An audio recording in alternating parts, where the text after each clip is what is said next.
Mr. Dalton, seconded by Mr. Giovanni, moves for leave to introduce a bill, an act to amend the criminal code of arson, wildfires, and places of worship. This motion is deemed adopted. The honourable member for Pitt Meadows, Maple Ridge.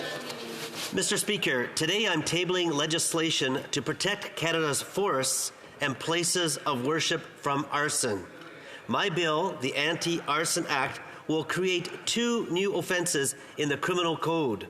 The first offence increases the maximum sentence for causing a wildfire to 18 years and for subsequent offences to 18 years.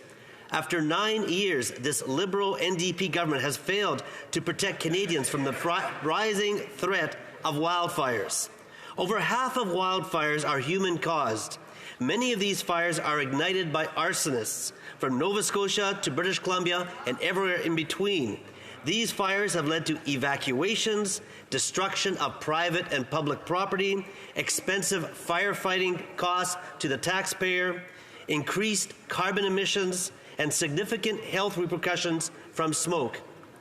The second offense introduces a minimum sentence of 5 years in prison for a first offense and a 7 years for repeat offenses to a damage of a place of worship by fire or explosion. Over 100 churches have been burned, desecrated, or vandalized since 2021.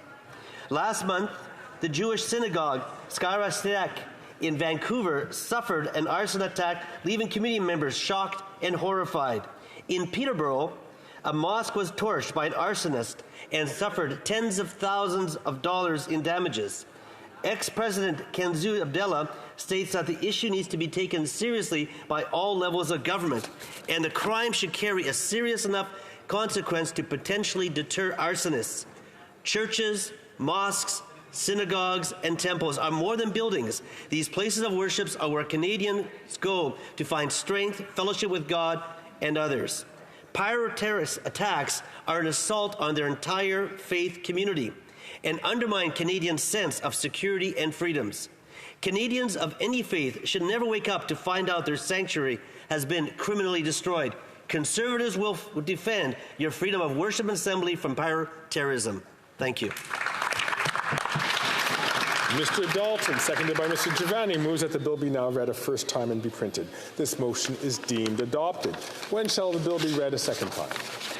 At the next sitting of the House. My gosh, this is a great end of session.